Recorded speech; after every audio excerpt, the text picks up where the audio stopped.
them the idea of angling, distancing, pivots, safety leads, the whole science of defensive boxing. Offensive boxing, although much more dangerous, like the peekaboo style, might be a lot more effective. If you're just looking to slip and rip and stay inside the pocket and destroy your opponent, you're going to have so many more knockouts of them, and you yourself are going to get knocked out more. I know that because just in sparring, I learned this monstrous left hook, and I dropped about 7 people with it within the course of a year.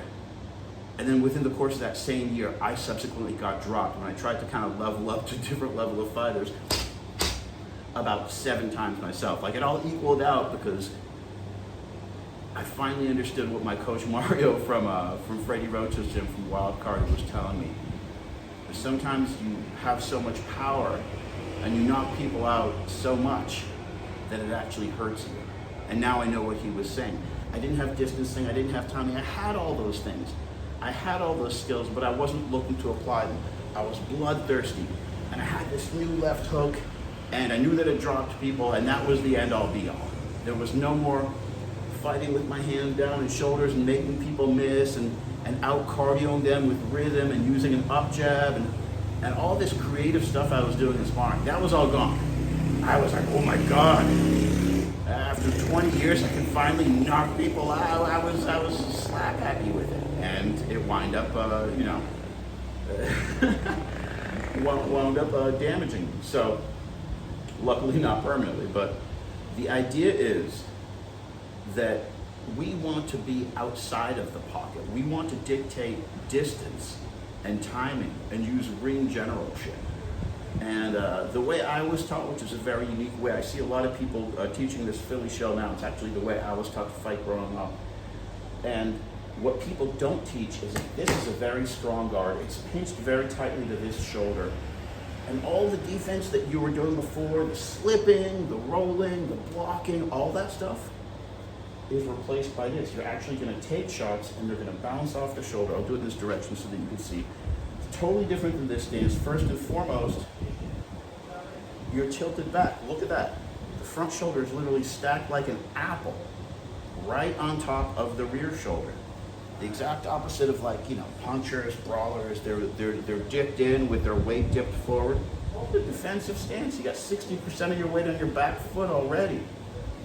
It's not even the offensive 50-50, both hands up on the double telephone poles. Very effective, sure.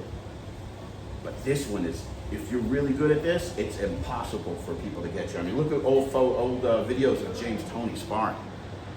That guy was fat and ate cheeseburgers and then smoked a bunch before he walked up to Wild Card and still knocked out elite level boxers, because it was all this science, this Philly shell science, how to slip and roll punches and rubberneck. Nobody really talks about rubbernecking. Danny Garcia was great at that. That literally involves moving your whole body as one unit and looking away from the punch, snapping your head out of the way. There's like 1 in 20 boxers now professionally who will even do this, even less these days. But rubbernecking, kind of like the Philly shell, it's a lost art. So, if we really want to look at the Philly shell, the important thing to realize, I always say, is that the jab comes up and goes back to this position. It's not like a normal jab. It doesn't come out and go back from here. And it doesn't come out and come back here. No. It comes up and goes back here. So you're back in this guard. And out of that guard, yeah, you can go into double telephone poles, you can go into a long guard, you can rhythm, you can go into a medium guard, a high guard, whatever. And I suggest you do that. But in terms of the Philly shell itself, the up jab goes right to the chin, and you'll be surprised. This literally knocks people's chin up, just like that, and leaves it open for an overhand, an uppercut, or whatever you want to throw off of that up jab. And the 3 angles that we can throw from the up jab position, and this is not like this closed, tight Philly shell that people teach. The way I was taught is the arm literally swings in front of the waist, and that swing in front of the waist enables you to throw from the middle. It enables you to throw from the side, and it enables you to throw when your hand is in this position. So it's swinging in one of these 3 different positions And it's actually going to land one of three different shots, either a back fist, a horizontal fist, or a hook. And you're not going to know. So there's actually 9 different punch angulations. If we don't even include like the slips that we could do with those punches, it really becomes very scientific and very nuanced and very difficult to hit somebody when their chin all of a sudden is leaning back and replaced by this shoulder. You might be lucky and get the temple, but they're cognizant of that. They're protecting that space now with their feet, with their waist, with their hands. It's such a great style, but you really need to be coached on it, and the way people are doing it now is questionable. But especially if you've really outskilled somebody, if you really feel like you're at a higher level than somebody, this is a great style because it's so confusing for them and it will catch the opponent. But like I said, you got to be prepared to take shots. Roll and take shots on your shoulder.